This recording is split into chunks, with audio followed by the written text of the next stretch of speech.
آج مسلم امہ پوری دنیا کے اندر اور پوری کائنات کے اندر جن حالات سے دوچار ہے وہ سب ہماری نگاہوں کے سامنے ہے۔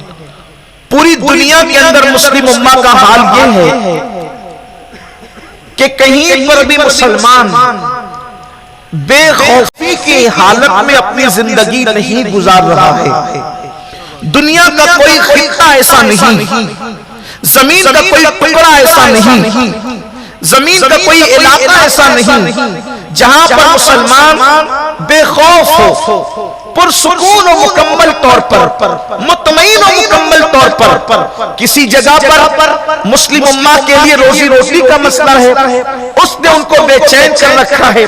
کہیں پر بچوں کے ایجوکیشن اور مستقبل کا مسئلہ ہے، اس نے ان کو بے چین اور بے قرار کر رکھا ہے۔ کہیں پر کچھ مسائل ہیں، کہیں پر کچھ مسائل ہیں، کہیں تھوڑے ہیں، کہیں زیادہ ہے۔ ان حالات کے اندر لوگ مایوسی کا شکار ہے، لوگ بے چینی کا شکار ہے، لوگ بے قراری کا شکار ہے۔ مسلم امہ کے ماتھے پر شکن نظر آتا ہے، مایوسی کی سلوٹیں نظر آتی ہے۔ لوگ شکایت کرتے ہیں کہ پہلے تو ہم بہت عزت کی زندگی گزارتے تھے، پہلے ہم بڑے وقار کی زندگی گزارتے تھے، بڑی شان و شوکت کی زندگی گزارتے تھے۔ اس طرح کی باتیں بڑی بڑی کانفرنسوں میں بھی کہی جاتی ہے، بڑے بڑے سیمینار میں بھی کہی جاتی ہے، محفلوں میں بھی، نجی محفلوں میں بھی کہی جاتی ہے۔ اور بالخصوص میری قوم کا وہ طبقہ جس کی طرف ہر دور میں لوگوں کی نگاہیں امید اٹھی رہتی ہے، یعنی نوجوان،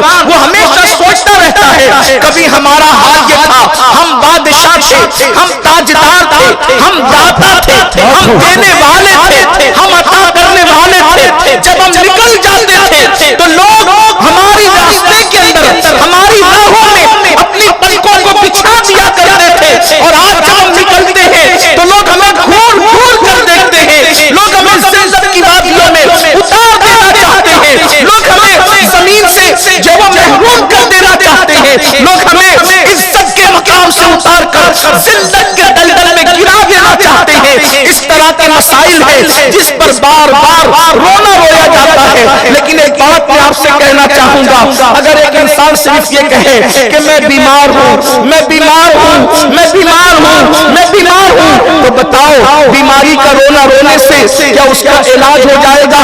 کیا اس کو شفا مل جائے گا؟ کیا اس کو شفا مل جائے گی؟ کیا اس کو تندرستی مل جائے گی؟ کیا اس کی بیماری کا خاتمہ ہو جائے گا؟ بیماری کا رونا رونے سے کبھی بیماری کا علاج نہیں ہوتا۔ دو چیزیں ہوتی ہیں، ایک تو یہ معلوم کرو کہ تم بیمار کیوں پڑے ہو، اور دوسرا یہ معلوم کرو، ایک بار یہ پتا کرو کہ تم بیمار کیوں پڑے ہو، اور دوسری بات یہ پتا کرو کہ اس بیماری کا علاج کیا ہے۔ اللہ اکبر۔ مسائل کا رونا رونے سے مسائل حل نہیں ہوتے، بلکہ مسائل کا حل نکالنے کی کوشش کرنا چاہیے۔ میرے پیارے آقا علیہ السلام کے پیارے دیوانوں، روزی روٹی کا مسئلہ ایک طرف ہے، ایجوکیشن کا مسئلہ دوسری طرف ہے، عزت و وقار کا مسئلہ ایک طرف ہے، اس طرح کے بہت سارے مسائل ہیں۔ اب یہ مسائل ہیں کیوں؟ آئیے میں آپ کو بتاؤں۔ پیارے آقا صلی اللہ علیہ وسلم کے پیارے دیوانوں، اللہ رب العزت کی کتاب ہمارے پاس موجود ہے۔ یاد رکھنا، دنیا کی کوئی قوم کے پاس اللہ کی کتاب موجود نہیں ہے۔ قوم مسلم کے ہمارے پاس اتنا بڑا سرمایہ ہے کہ دنیا کی ساری دولت ایک طرف، دنیا کی ساری قوتیں ایک طرف، دنیا کا سارا مال و متا ایک طرف، اور اللہ کی نازل کی ہوئی کتاب ایک طرف۔ یہ وہ کتاب ہے، یہ وہ کتاب ہے جس نے اندازت کے بوریا نشینوں کو کیسر کسرا کا تاجدار بنایا۔ یہ وہ کتاب ہے جس نے نمک اور کافور میں فرق نہ کرنے والی قوم کو اللہ کی پہچان عطا کی۔ یہ وہ کتاب ہے جس نے پتھروں کے سامنے ماتھا ٹیکنے والوں کو خدا کی معرفت عطا کر دی۔ یہ وہ کتاب ہے کہ گمراہی کے دلدل میں زندگی گزارنے والوں کو آسمان ہدایت کا ستارہ بنا دیا۔ یہ وہ کتاب ہے اللہ اکبر جس نے غریبوں کو مالدار بنایا، جس نے فقیروں کو داتا بنایا۔ اللہ کی کتاب کو تھامو، اس لیے کہ اللہ کی کتاب ہمارے سوا کسی کے پاس نہیں ہے۔ تم قرآن کو سمجھتے کیا ہو؟ اللہ اکبر۔ اور یہ کتاب کیا ہے؟ یہ کتاب کیا ہے؟ زمین پر لٹکتی ہوئی ایک رسی کا نام ہے قرآن. زمین پر لٹکتی ہوئی ایک رسی کا نام ہے قرآن، جس کا ایک سرا اللہ کے دست قدرت میں ہے اور دوسرا سرا زمین میں لٹک رہا ہے. جو بھی اس کتاب کا دامن پکڑ لے اس کا ہاتھ اللہ کے دست قدرت میں چلا جاتا ہے. نعرہ تکبیر، نعرہ رسالت، پیغام قرآن. سبحان اللہ سبحان اللہ. جو اس میں ایک سرے کو پکڑ لے اس کا ہاتھ اللہ کے دست قدرت میں چلا جاتا ہے. اب آپ مجھے بتاؤ، جس کا ہاتھ کسی بادشاہ کے ہاتھ میں ہو، کسی پہلوان کے ہاتھ میں ہو، کسی لیڈر کے ہاتھ میں ہو، جب وہ کیوں نہیں سکتا تو جس کا ہاتھ اللہ کے ہاتھ میں ہو. سبحان اللہ سبحان اللہ. نعرہ تکبیر، نعرہ تکبیر، نعرہ رسالت، مسلک اعلیٰ حضرت. ماشاءاللہ سبحان جس کا اللہ. ہاتھ اللہ کے ہاتھ میں ہو وہ کس طریقے سے گر سکتا ہے، اسے سبحان اللہ کیسے سبحان گرا اللہ. سکتا ہے. لیکن بڑی معذرت کے ساتھ میں مسلمانوں سے کہنا چاہتا ہوں، لیڈروں کے ہاتھ میں ہاتھ دینے کے لیے تو تم دھکے کھاتے ہو. ایم ایل اے اور ایم پی کے ہاتھوں میں ہاتھ دینے کے لیے تو تم اس کے گھر کے چکر لگاتے ہو. اللہ کے ہاتھ میں ہاتھ دینے کے لیے کیا کوشش کی، کیا محنت کی. سن لو، کسی کے بھی ہاتھ میں ہاتھ دو گے وہ تمہارے ہاتھ کی لاج رکھے گا یا نہ رکھے گا اس کی کوئی گارنٹی نہیں. لیکن جو ہاتھ اللہ کے دست قدرت میں دے دیا جائے، جو ہاتھ اللہ کے ہاتھوں میں دے دیا جائے، حالانکہ اللہ کے ہاتھ ہمارے ہاتھوں کی طرح نہیں ہے. ید اللہ پر ایمان ہے، لیکن کیسے ہیں یہ ہاتھ والا جانتا ہے. اس کی ذات ہماری ذات کی طرح نہیں. لیکن میں بہت بڑی بات کہنا چاہتا ہوں، آپ مایوس کیوں ہیں؟ آپ کے پاس اللہ کی کتاب موجود ہے. آپ مایوس کیوں ہیں؟ آپ کے پاس اللہ کا رسول موجود ہے. کتاب بھی موجود ہے اور رسول بھی موجود ہے.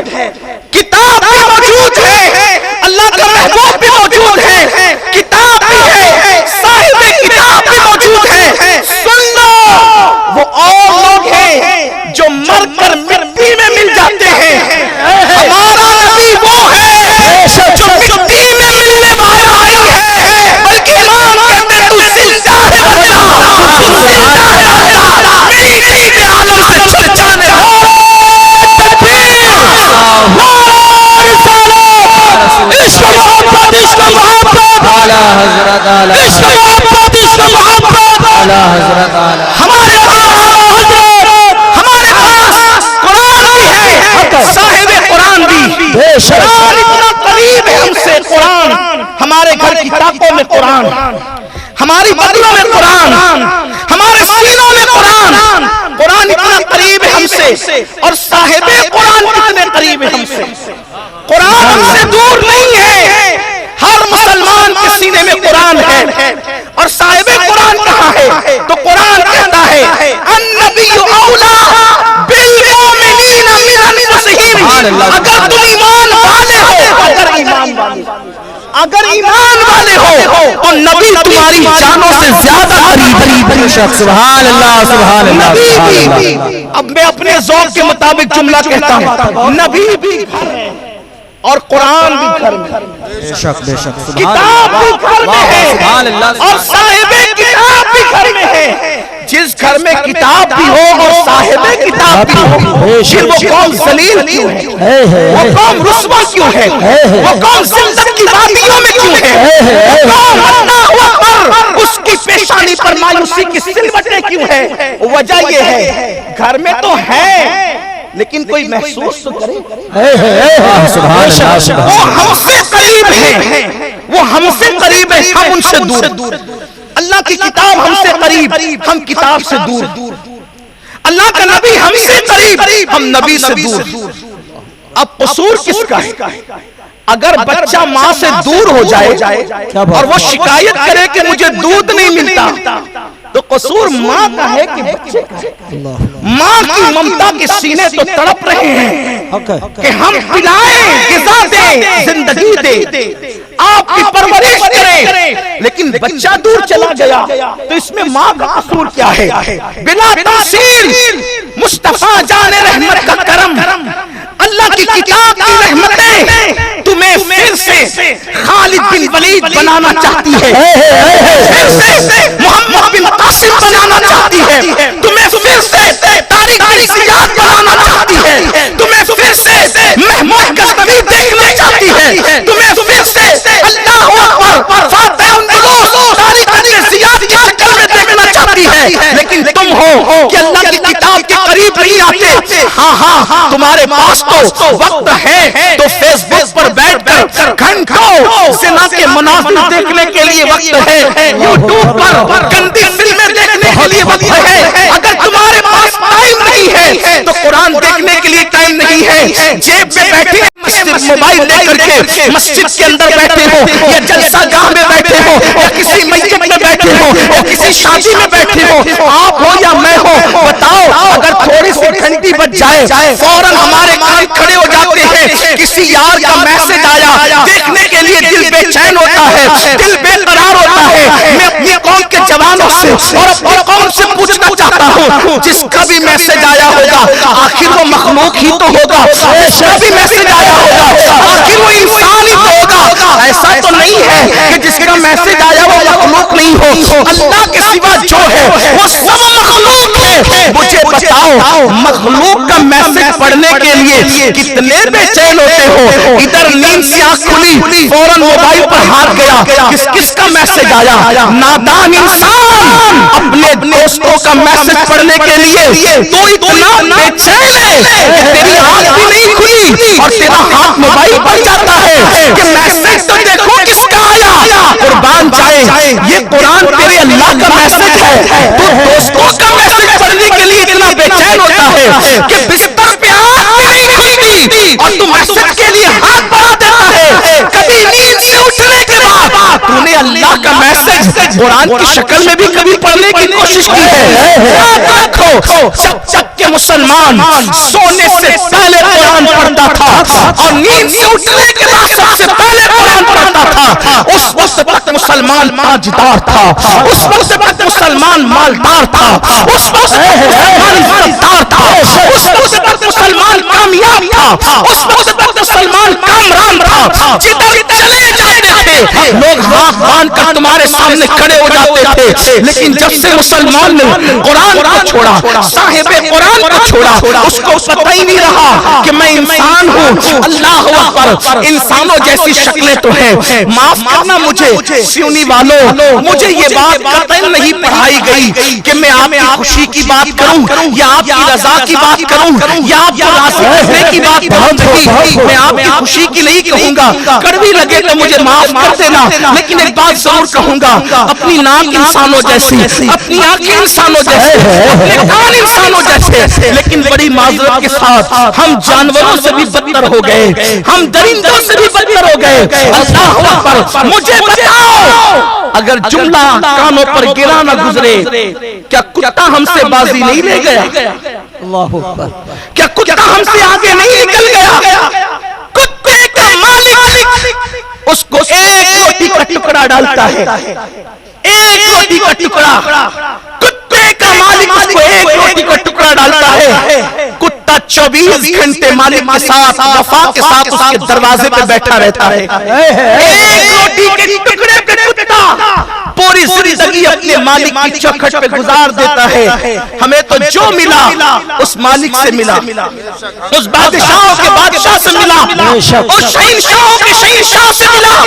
اللہ اکبر، جس نے سب کو خیرات عطا کی، جس نے سب کو نعمتیں عطا کی، جس نے سب کو برکتیں عطا کی، مجھے بتاؤ یہ سانسیں لے رہے ہیں کس کی عطا سے؟ اللہ کی عطا سے۔ یہ کھانا کھا رہے ہیں کس کی عطا سے؟ اللہ کی عطا سے۔ یہ پانی پی رہے ہیں کس کی عطا سے؟ اللہ کی عطا سے۔ بچے ہوئے ہیں اللہ کی عطا سے، پیار کرنے والے ماں باپ ملے ہیں اللہ کی عطا سے۔ ابھی سوچا ماں ممتا کیوں رکھتی ہے دل میں؟ اگر اللہ ماں کے دل میں پیار پیدا نہ کرتا تو ہماری ماں ہمیں کبھی پیار نہ کرتی، ہمیں کبھی دودھ نہ پلاتی، ہماری کبھی پرورش نہ کرتی؟ بولو دنیا میں ایسی مائیں ہیں کہ نہیں ہے کہ بچہ پیدا ہونے کچرے کی کنڈی پر پھینک کر کے بھاگ گئی؟ بتاؤ ایسی مائیں دنیا میں ہے کہ نہیں ہے؟ بولو اگر ہماری ماں بھی ہمارے ساتھ یہ سلوک کرتی، اس عزت کے ساتھ ہم زندگی گزارتے۔ اور یاد رکھنا، اگر یہ تصور کرتے ہو کہ میرے مال کی وجہ سے میں کھاتا ہوں، میرے کمانے کی وجہ سے میں کھاتا ہوں، اللہ نہیں کھلاتا، اگر یہ تصور رکھتے ہو تو کبھی دسترخوان پہ بیٹھ کر سوچنا کہ کھانا تو دسترخوان پہ خود کا کمایا ہوتا ہے، لیکن مٹھائی کسی کے سامنے پیش کرو، لو کھاؤ، خود کی کمائی، خود کی دولت، خود کا دسترخوان، خود کا گھر، مٹھائی نہیں کھا رہے جناب۔ کیوں؟ آپ کہتے ہیں شوگر ہو گئی، شوگر ہو گئی، بہانہ ہے، اللہ نہیں چاہتا کہ تو کھائے۔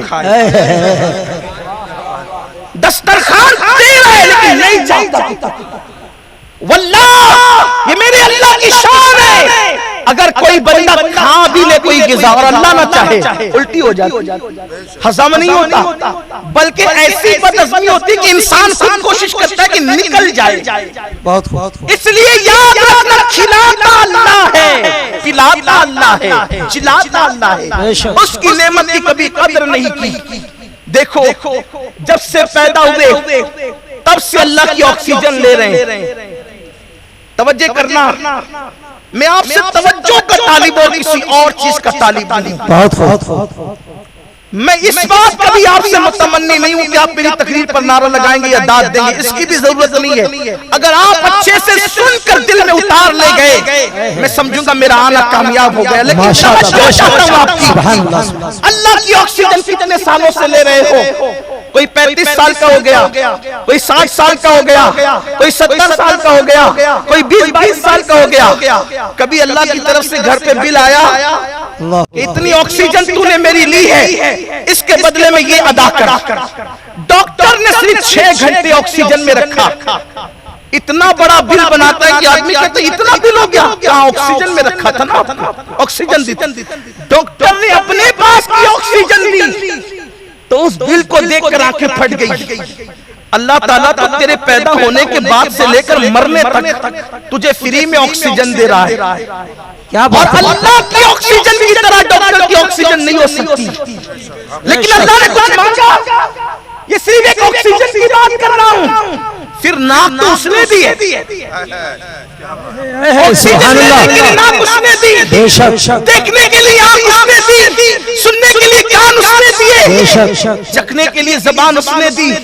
اس بندے کی سے جا کر کے آنکھ کی اہمیت پوچھو، رات کے 3 بجے تک زنا کے مناظر دیکھنے والوں اپنی آنکھوں سے اس بندے کی سے جا کر کے آنکھ کی اہمیت پوچھو جس کو اللہ نے نابینا پیدا کیا، جس کو نابینا پیدا کیا۔